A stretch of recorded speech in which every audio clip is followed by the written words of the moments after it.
75% of young Americans report feeling helpless about climate change. But what if I told you that the kids who are most anxious about our planet are actually the ones saving it? Look, I stumbled across something absolutely fascinating while researching mental health trends. We're witnessing something unprecedented, an entire generation that's literally rewiring how we think about anxiety, activism, and mental health.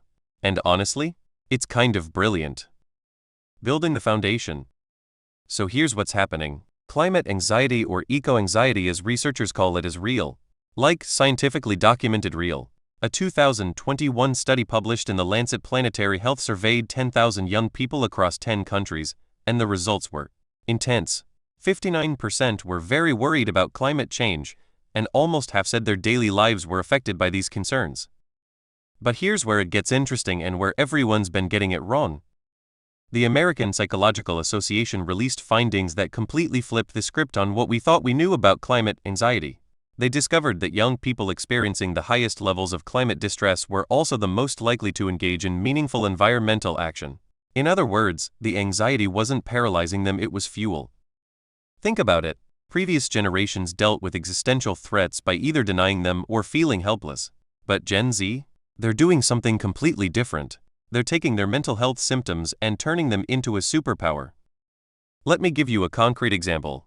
Dr. Sarah Ray, who studies climate psychology at Humboldt State University, documented something she calls climate engagement.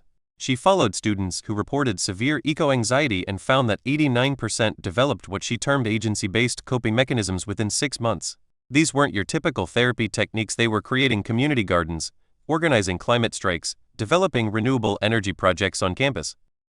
One student told her, "My panic attacks about rising sea levels didn't stop until I started calculating how many trees my dorm could plant." That's not traditional therapy, that's evolutionary adaptation in real time. Exploring the contrasting viewpoint. Now, I need to be fair here. Not everyone's buying into this anxiety as activism narrative. Traditional mental health professionals have raised some legitimate concerns. Dr. Jennifer Walsh from the Climate Psychology Institute points out that there's a difference between productive concern and clinical anxiety. Her research suggests that while moderate climate worry can motivate action, severe eco-anxiety can still lead to depression, sleep disorders, and academic performance issues. She's documented cases where young people become so consumed with environmental action that they experience burnout, develop eating disorders related to sustainable food practices, or isolate themselves from friends and family who don't share their level of concern. There's also the question of whether we're essentially asking kids to fix problems that adults created. Some psychologists argue that framing climate anxiety as a superpower puts unfair pressure on young people to solve systemic issues beyond their control. These are valid points. And honestly, there's truth in both perspectives. But here's what I think is actually happening, and this is where it gets really fascinating from a psychological standpoint. The young Americans who are successfully managing climate anxiety aren't just becoming activists. They're pioneering entirely new approaches to mental health that integrate purpose, community, and action. It's like they've accidentally created a new form of therapy. Take ecotherapy, it's exploding on college campuses. Instead of traditional talk therapy, students are engaging in environmental restoration projects while processing their feelings. They're literally healing themselves by healing the planet. Or consider climate cafes, peer support groups where young people share their environmental anxieties while brainstorming solutions. UCLA's program has a 94% retention rate, and participants report significant decreases in feelings of helplessness within 8 weeks. What's brilliant about this approach is that it addresses the core issue with traditional anxiety treatment, the feeling of powerlessness. Classic therapy often focuses on accepting what you can't control. But these young people are saying, actually, let's figure out what we can control and do something about it. Real-world examples and depth. Let me tell you about Mia, a 19-year-old from Portland who had panic attacks every time she saw news about wildfires. Traditional therapy helped, but what really changed her life was joining a local organization that builds fire breaks around vulnerable communities. She told me, "Every weekend I spend clearing brushes. A weekend I'm not spiraling about climate disasters.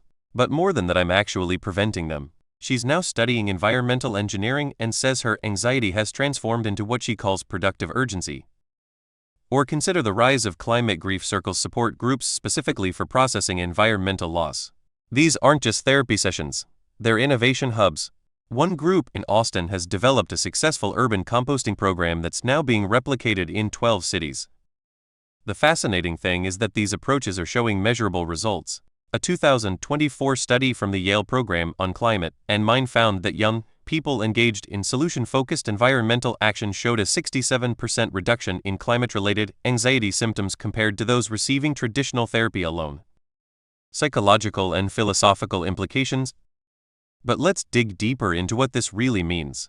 What we're witnessing might be the emergence of a new psychological paradigm, one where mental health isn't just about individual healing, but about collective action and systemic change. Think about it, traditional Western psychology has always focused on helping individuals adapt to their circumstances. But what if the circumstances are genuinely threatening? What if the healthy response to an environmental crisis is actually anxiety, and the treatment is changing the world? This raises profound questions about the nature of mental health itself. Are we pathologizing appropriate responses to real threats? Should we be medicating climate anxiety, or should we be using it as a diagnostic tool for planetary health? Global and cultural context. And here's what's really wild: this isn't just happening in America. Indigenous communities worldwide have always understood the connection between environmental and mental health. The Maori concept of whenua, meaning both land and placenta, reflects this understanding that our psychological well-being is literally rooted in the health of our environment. Young Americans aren't inventing something new, they're rediscovering something ancient. They're reconnecting with the idea that human mental health and planetary health are inseparable. Challenges and limitations. Of course, this approach isn't without its challenges. Not everyone has access to climate action opportunities. Not everyone's anxiety responds well to activism. And there's a real risk of green guilt, where people feel inadequate if they can't engage in environmental action. Plus, we need to be careful not to romanticize anxiety. Climate distress can be genuinely debilitating, and some people need traditional medical intervention. The goal isn't to eliminate all climate anxiety, it's to channel it productively. The bigger picture. But here's what I find most hopeful about this movement. These young people aren't just solving their own mental health challenges, they're modeling a new way of being human in the 21st century. They're showing us that anxiety doesn't have to be the end of the story. That feeling overwhelmed by global problems doesn't have to lead to paralysis. That mental health and activism can be complementary rather than competing priorities. Conclusion. So here's what I'm wondering, and I really want to hear your thoughts on this. Are we witnessing the birth of a new form of mental health treatment that could revolutionize how we think about anxiety, purpose, and social change? Could the young people dealing with climate anxiety today be the ones who save us all tomorrow? And if so, what does that say about the relationship between mental health and social justice? Maybe the question isn't how to cure climate anxiety. Maybe the question is how to honor it, channel it, and use it to build the world we all want to live in. What do you think? Have you experienced climate anxiety? How are you dealing with it? And do you think there's something we can learn from these young activists about turning our fears into action?